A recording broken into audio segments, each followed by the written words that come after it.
వి gold trusted gold buyers మీరు తాకట్టు పెట్టిన బంగారాన్ని విడిపించి ఈ రోజు ఉన్న మార్కెట్ ధరకు కొనబడను.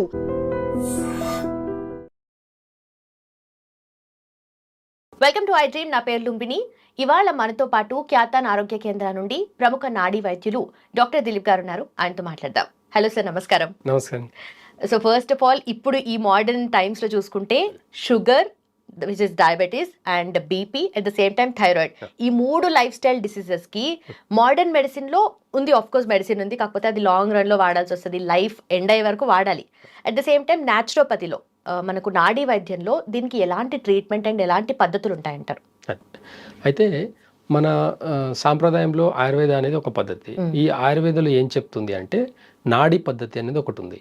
ఈ నాడీ సిస్టమ్ మన ఇంటర్నల్ ఆర్గన్స్ని బేస్ చేసుకుని డిసీజెస్ అనేటివి వస్తుంటాయి అనమాట. ఎగ్జాంపుల్ ఇప్పుడు డయాబెటిక్ తీసుకోండి.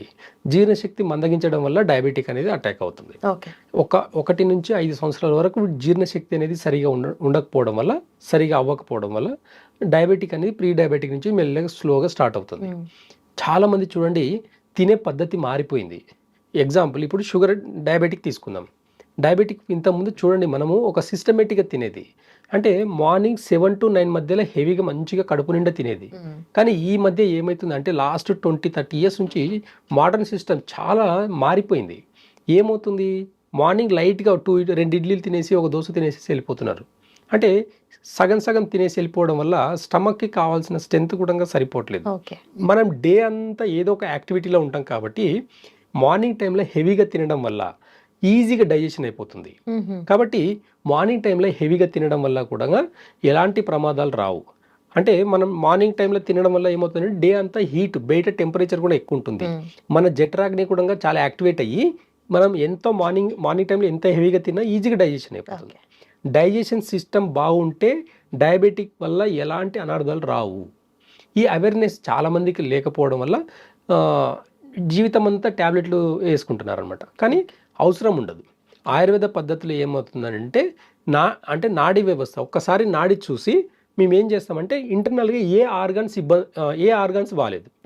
ఎగ్జాంపుల్ ఇప్పుడు డయాబెటిక్ పేషెంట్స్కి ప్యాంక్రియాస్ బాగుండదు, ప్లస్ డైజెషన్ సిస్టమ్ బాగుండదు. అంటే లివర్ కూడా డైజెషన్ అంటే గాల్ బ్లాడర్ ఎంజైమ్ రిలీజ్ చేస్తుంది కదా, ఇవన్నీ కూడా సరిగా ఉండవు.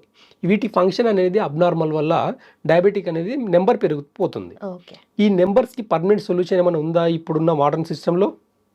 లేదు. జీవితం అంతా ట్యాబ్లెట్లు వాడాల్సిన పరిస్థితి ఉంది. కానీ ఆయుర్వేద అలా చెప్పదు.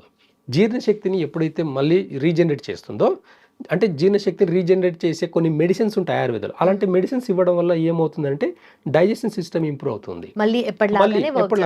ఇప్పుడు చూడండి, లివర్ అనేది సగం కట్ చేసినా కానీ మళ్ళీ గ్రోత్ పెరుగుతుంది. అంటే అలా ఇంటర్నల్గా కొన్ని ఆర్గాన్స్ ఎంత పాడైనా కానీ మళ్ళీ రీజనరేట్ చేసే కొన్ని మెడిసిన్స్ ఆయుర్వేదంలో చాలా అద్భుతమైన మెడిసిన్స్ ఉన్నాయన్నమాట. అది మేము నాడీ పద్ధతి ద్వారా మాత్రమే కనుక్కొని ఆ రూట్ కాస్లో ఎక్కడైతే ప్రాబ్లం ఉందో ఆ రూట్ కాస్లో ప్రాబ్లమ్ని కనుక్కొని ఆ రూట్ కాస్కి మెడిసిన్స్ ఇస్తామన్నమాట. ఆ మెడిసిన్స్ ఇవ్వడం వల్ల రూట్ కాస్ నుంచి ఒక 2-3 months మ్యాక్సిమం ఇవ్వడం వల్ల అది మళ్ళీ రీజనరేట్ అయ్యి నార్మల్ పొజిషన్కి వస్తుంది. అప్పుడు షుగర్, బీపీ, థైరాయిడ్ ఇవన్నీ కూడా నార్మల్గా ఆటోమేటిక్గా తగ్గిపోతాయి. ఇలాంటి వాటికి లాంగ్ లైఫ్లో మెడిసిన్స్ వాడాల్సిన అవసరం కూడా ఉండదు. సో బీపీ, బ్లడ్ ప్రెషర్ అనేది జెండర్తో సంబంధం లేకుండా, చాలా మందికి ఏజ్తో కూడా సంబంధం లేకుండా ఎర్లీ స్టేజెస్లో కూడా వస్తుంది కదా. సో దీనికి నాడీ వైద్యంలో ఎలాంటి పద్ధతులు ఉంటాయి పరిష్కారానికి? అంటే చూడండి, చాలా మట్టుకు బీపీ అంటే చాలామంది అవేర్నెస్ లేదండి. బీపీ కన్నా మీనింగ్ కూడా చాలామందికి తెలియదు. బీపీ అంటే ఏదో బ్లడ్ ప్రెషర్ ఎక్కువ అవుతుంది అని చెప్పేసి అనుకుంటున్నారు. కానీ కరెక్ట్గా చెప్పండి, బీపీ అంటే ఫుల్ ఫామ్ వచ్చేసి బ్లడ్ ప్రెషర్. హార్ట్ ఏం చేస్తుందండి మనకు బాడీలో? హార్ట్ అనేది అన్ని ఆర్గాన్స్కి, టిష్యూకి, సెల్స్కి బ్లడ్ అనేది సప్లై చేయాలి, పంప్ చేస్తుంది. ఆ పంపింగ్ ఇప్పుడు లివర్ బాగాలేదు, ఎగ్జాంపుల్ లివర్ బాగాలేదు, హార్ట్ ఏం చేస్తుంది? లివర్ బాగాలేని దానికి ఏం చేస్తుంది అంటే ఎక్కువ ఫోర్స్గా పంపిస్తుంది. ఫ్రెష్ బ్లడ్ అండి, హార్ట్లో ఉండేది ఫ్రెష్ బ్లడ్. ఎక్కువ ఫోర్స్గా, లివర్ బాగాలేదు కాబట్టి ఎక్కువ ఫోర్స్గా సప్లై చేయడం ప్రాసెస్ని, హార్ట్ లివర్ బాగాలేదు కాబట్టి ఈ లివర్కి ఎక్కువ ఫోర్స్గా బ్లడ్ని సప్లై చేస్తుంది, బ్లడ్ ప్రెషర్గా పంపిస్తుంది. ఈ ప్రాసెస్ పేరండి. బీపీ అంటే రోగం పేరు కాదండి, ప్రాసెస్ పేరు అది. అంతే. అక్కడ లివర్ బాగాలేదు అంటే మేము నాడీ వైద్యంలో వాళ్ళకి బీపీ ఏ రూట్ కాస్లో ఎక్కడ ప్రాబ్లం రావడం వల్ల వాళ్ళకి బీపీ వచ్చింది అనేది కనుక్కుంటాం మనం. కనుక్కొని దానికి మాత్రమే వైద్యం చేస్తాం. ఎగ్జాంపుల్ ఒక పేషెంట్ వచ్చారు మా దగ్గరికి వచ్చినప్పుడు నాడి చూస్తాము, లివర్ బాగాలేకుంటుంది, హార్ట్ లివర్కి ఎక్కువ పంప్ చేస్తుంది. ఓకే. ఇది ఒక ప్రాసెస్. లివర్ బాగా అయితే ఆ పంపింగ్ అనేది తగ్గించుకుంటుంది హార్ట్, కాబట్టి లివర్కి మెడిసిన్స్ ఇస్తాం. ఓకే. లివర్కి సంబంధించిన అక్యుపంచర్ పాయింట్స్, లివర్కి సంబంధించిన లైఫ్ స్టైల్, లివర్కి సంబంధించిన న్యాచురోపతిలో న్యాచురల్ సైన్స్లో ఎలా దాన్ని క్యూర్ చేసుకోవాలి, ఏం తినకూడదు, పులుపు అంటే బీపీ పేషెంట్ చూడండి, ఒకసారి చింతపండు పులుపు తిని చూడండి, అమాంతరంగా బీపీ పెరిగిపోతుంది. చాలామంది అనుకుంటారు నేను ఏమీ తినలేదు కదా, ఒక సాంబార్ వేసుకొని ఇంత రైస్ తిన్నాను అయినా బీపీ పెరిగిపోయిందాక అని అనుకుంటారు. చింతపండు వల్ల డైజెషన్ అయిపోయి లివర్ని దెబ్బతీస్తుంది, నర్వస్ సిస్టమ్ని దెబ్బతీస్తుంది, మజిల్స్ని దెబ్బతీస్తుంది. కాబట్టి ఎప్పటికీ బీపీ అనేది కంట్రోల్లో ఉండదు. కాబట్టి లివర్ని ఒక్కసారి సరి చేసుకుంటే, లివర్ని న్యాచురల్గా సరి చేసుకునే దానికి చాలా పద్ధతులు ఉన్నాయి. నాడీ వైద్యంలో దాంట్లో అద్భుతమైన రిజల్ట్స్ చాలామందికి మేము సర్వీస్ చేస్తున్నాం. కాబట్టి బీపీ ఒక ప్రాసెస్ పేరే తప్ప డిసీజ్ పేరు కాదు. అందుకని దీనికి లైఫ్ టైం ట్యాబ్లెట్ వేసుకోవాల్సిన పరిస్థితులు ఉన్నాయి. కానీ ఆయుర్వేద వైద్యంలో కానీ నేచురల్ పద్ధతిలో కానీ అసలు ట్యాబ్లెట్ అవసరం ఉండదు. అది చెప్తుందండి నాడి. రూట్ కాజ్ ఎక్కడ అనేది అంతే, రూట్ కాజ్ తెలుస్తుంది కాబట్టి ఈజీ అవుతుంది ప్రాసెస్. ట్రీట్మెంట్ అనేది చాలా ఈజీ అవుతుంది. అంటే సిమ్టమ్ బేస్ చేసుకుని ఏవి కూడా ఆయుర్వేద వైద్యంలో సిమ్టమ్ బేస్ చేసుకుని అసలు ట్రీట్మెంట్ అనేది ఉండదు. రూట్ కాజ్ని మాత్రమే తెలుస్తుంది, రూట్ కాజ్ మాత్రమే డిసీజెస్కి మెడిసిన్స్ ఇవ్వడం జరుగుతుంది. కాబట్టి పర్మనెంట్గా తగ్గే అవకాశాలు ఎక్కువ ఉంటాయి. ఓకే, అదే. Yes sir. And also thyroid which is a lifestyle disease again, ఎక్కువగా ఫీమేల్లోనే మనం చూస్తూ ఉంటాము. అండ్ దీనికి ఎలాంటి కాన్సిక్వెన్సెస్ ఉంటాయి, అట్ ద సేమ్ టైం న్యాచురోపతిలో ఎలాంటి రెమెడీస్ ఉంటాయి? చూడండి, చాలామంది థైరాయిడ్ ఉండే వాళ్ళు లావుగా ఉంటారని అనుకుంటాం. అందరూ లావుగా ఉండాల్సిన అవసరం లేదు. అంటే ఎక్కడ అవుతుందంటే, దానికి కూడా సింపుల్గా చెప్తాను. థైరాయిడ్ గురించి నాడి చూసినప్పుడు మనకు అర్థమైపోతుందండి. నాడి చూసినప్పుడు అర్థమవుతుంది ఏమని అని అంటే, థైరాయిడ్ అంటే ఏంది, హార్మోనల్ ఇన్బ్యాలెన్స్. ఓకే. కానీ ఈ మోడర్న్ సిస్టమ్ ఏం చెప్తుంది అంటే, ఏ హార్మోన్ ఇన్బ్యాలెన్స్ అయింది చెప్పదు, హార్మోన్ ఇన్బ్యాలెన్స్ అయింది మాత్రమే చెప్తుంది. కానీ ఏ హార్మోన్ ఇన్బ్యాలెన్స్ అయింది? థైరాయిడ్ గ్లాండ్ ఇక్కడ ఉంటుంది. ఆ థైరాయిడ్ గ్లాండ్కి మనకు కావాల్సింది ప్రాపర్గా వాటర్ బాటిల్లో కానీ గ్లాసులో కానీ మూతి పెట్టి తాగితే ఈ గ్లాండ్ మీద ఎక్కువ ఎఫెక్ట్ పడదు. చాలామంది వాటర్ పైనుంటి తాగడం వల్ల ఈ థైరాయిడ్ గ్లాండ్ మీద ఎఫెక్ట్ ఎక్కువ పడి థైరాయిడ్స్ ఎక్కువైపోయినాయి. ఈ పైనుంటి తాగే వాటర్ పద్ధతి కరెక్ట్ కాదు. కాబట్టి నిదానంగా కూర్చొని ఒక గ్లాస్ వాటర్ తీసుకొని మంచి మూతి పెట్టి మంచిగా తాగండి. కానీ ఈ పైనుంటి తాగడం వల్ల థైరాయిడ్ గ్లాండ్ మీద ఎక్కువ పడేసి ఇన్బ్యాలెన్స్ అయ్యి హార్మోన్స్ అనేవి ఇన్బ్యాలెన్స్ అవుతున్నాయి. కాబట్టి చిన్న అవేర్నెస్ ఉంది అంటే థైరాయిడ్కి కూడా జీవితకాలం ట్యాబ్లెట్ వేసుకోవాల్సిన అవసరం ఉండదు. అంటే హార్మోన్ ఇన్బ్యాలెన్స్ నాడీ వైద్యంలో ఇది నాడి పట్టుకుంటేనే ఏ హార్మోన్ ఇన్బ్యాలెన్స్ అనేది తెలుస్తుంది.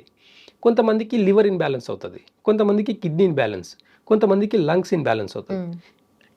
లివర్ లంగ్స్ ఇన్బ్యాలెన్స్ వల్ల ఈ రెండు కాంబినేషన్లో ఒకవేళ చాలామందికి థైరాయిడ్ ఉండి లావుగా ఉన్నారంటే రీజన్ వాళ్ళకు లంగ్స్ ప్లస్ లివర్ ఇన్బ్యాలెన్స్ వల్లనే వెయిట్ పెరుగుతారు. ఏం తిన్నా డైజెషన్ అవ్వదు. లివర్ అనేది ఫ్యాట్ని డిపాజిట్ చేసుకుంటుంది, బాడీలో ఫ్యాట్ని ఎక్కువ డిపాజిట్ చేయడం వల్ల వెయిట్ గెయిన్ అవుతారు. ఈ మెటబాలిజం సిస్టమ్ అంతా కూడా ఇన్బ్యాలెన్స్ అవ్వడం వల్ల థైరాయిడ్ లెవెల్స్ కూడా చాలా పెరిగిపోతాయి.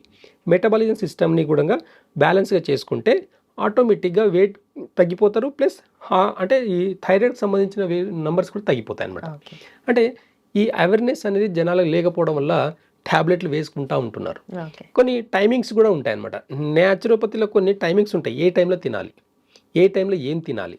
ఒకవేళ మనం హెవీగా తిన్నాం అనుకోండి, ఎగ్జాంపుల్ ఇప్పుడు నైట్ ఏదో పార్టీ ఉంది, వెళ్ళి బిర్యానీ తిన్నాం, ఇంటికి వెళ్ళినప్పుడే ఒక చిన్న రెమెడీ చెప్తాను. ఆ రెమెడీ ద్వారా షుగరు, థైరాయిడ్ ప్లస్ బీపీ ఈ మూడింటిని కూడా తగ్గించుకోవచ్చు. ఇంటికి వెళ్ళిన తర్వాత ఒక మంచి ఏదో పార్టీకి వెళ్ళాము, బిర్యానీ తిన్నాము, ఆల్కహాల్ తాగుతారు కొంతమంది, అంత చేసి ఇంటికి వెళ్ళిన తర్వాత ఒక 2 స్పూన్లు ఒక గ్లాస్ వేడి వాటర్లో ఆముదం కలుపుకొని తాగితే మార్నింగ్కి మోషన్ ఫ్రీగా వెళ్ళిపోయి ఏ డిసీజ్ ఉండదండి. చిన్న రెమెడీ ఇది. ఇలాంటి పద్ధతులు కొన్ని ఆయుర్వేదంలో చాలా అద్భుతమైన వంటాందామని వాడేది అనమాట. ఒకప్పుడు ఇంట్లో మనం వంటాందామని వాడేది. ఆయుర్వేదంలో ఇలాంటి చాలా టిప్స్ ఉన్నాయి. అవేర్నెస్ లేకపోవడం వల్ల, వాడుకలో లేకపోవడం వల్ల చాలా ఇబ్బందులు ఫేస్ చేస్తున్నారు. కానీ చిన్న చిన్న వ్యాధులకు కూడా మనం మెడికేషన్స్, ఆపరేషన్స్ ఇవన్నీ కూడా ఎక్కడికో అంటే అవేర్నెస్ లేకపోవడం వలన దారి తీస్తుంది. బేసిక్ ఐడియా కూడా ఉండట్లేదు జనాలకు. అక్కడ ప్రాబ్లం రావడం వల్లనే ఇన్ని ప్రాబ్లమ్స్ ఫేస్ చేస్తున్నారు. కానీ ఆయుర్వేద వైద్యం కానీ, నాడీ వైద్యం కానీ, న్యాచురల్ పద్ధతి కానీ ఇవన్నీ చాలా ఈజీ మెథడ్స్ చెప్తాయి. చిన్న చిన్న రెమెడీస్ తోటి కూడా తగ్గించుకునే అవకాశాలు ఎక్కువ ఉంటాయని చెప్పి ఆయుర్వేద చెప్తుంది. ఓకే, మీరు అన్నట్టుగా థైరాయిడ్లో హార్మోనల్ ఇంబ్యాలెన్స్ అవుతే థైరాయిడ్ వస్తుంది అండ్ మెనీ అదర్ డిసీజెస్ దాని రిలేటెడ్ కూడా వస్తూ ఉంటాయి. అయితే ఆ హార్మోనల్ ఇంబ్యాలెన్స్ అనేది ఏ హార్మోన్ వల్ల అయిందనేది ఎట్లా కనుక్కుంటారు? అది నాడి వైద్యం. నాడి చూస్తేనే తెలిసిపోతుంది. నాడి చూస్తేనే టక్కుమని చెప్పేయచ్చు మనం. అలాంటి సిస్టమ్ ఒకప్పుడు ఉన్నది, అదే సిస్టమ్ అండి. ఓకే, ఇప్పుడు మనం ఒక చిన్న టెక్నిక్ చెప్తాం, అంటే చిన్న బేసిక్ నాలెడ్జ్ కోసం ఒక చిన్న ఈ విషయం చెప్తాను. చెప్పండి. మనం ఇది ఇప్పుడు ఏ సంవత్సరంలో ఉన్నాం మనం?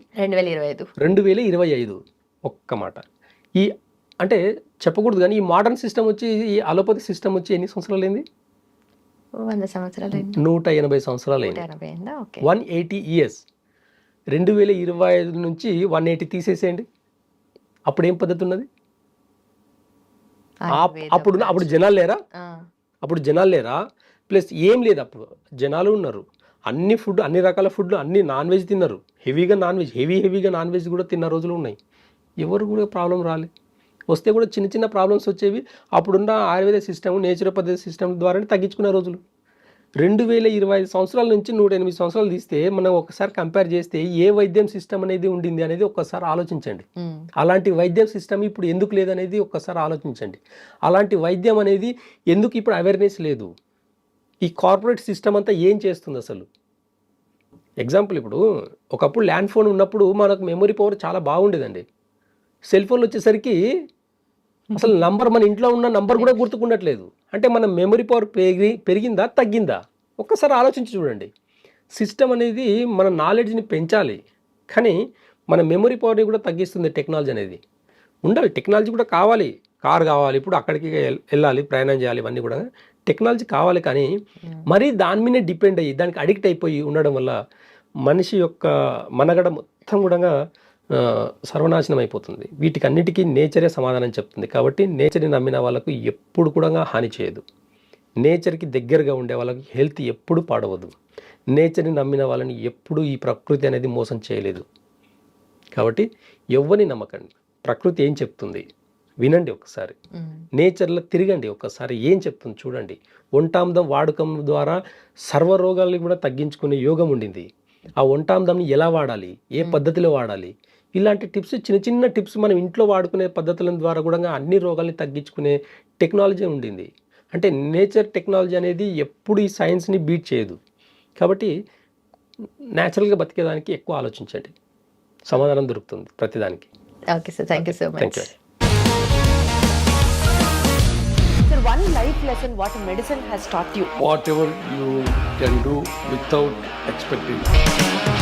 బట్ ఐ రియలీ బిలీవ్ మన పాజిటివ్ యాటిట్యూడ్ ఉంటేనే మనం ఏదైనా సాధించగలం. గట్ని మనం కరెక్ట్గా డీల్ చేసినట్లయితే అది మనకి పాజిటివ్ హార్మోన్స్ని రిలీజ్ చేస్తుంది. షుగర్ వచ్చిన వాళ్ళ పరిస్థితి ఏంటి? పొట్ట దగ్గర పెరిగితే దాన్ని ఆండ్రాయిడ్ అంటారు, ఆండ్రాయిడ్ ఫోన్ కదా. అసలు థాట్స్ ఎందుకు వస్తాయి? బ్రెయిన్ డెడ్ అంటే దానికి ప్రపంచం అంతా కూడా కొన్ని నిర్దిష్టమైనటువంటి లక్షణాలు. మానసికంగా ధైర్యంగా ఉంటే క్యాన్సర్ జయించవచ్చు. You are a doctor for a cause sir, అంతే. వాళ్ళకి వచ్చిన ఆదాయం కాకుండా ఫ్రీ సర్వీస్ ఎంతమందికో చేస్తుంది.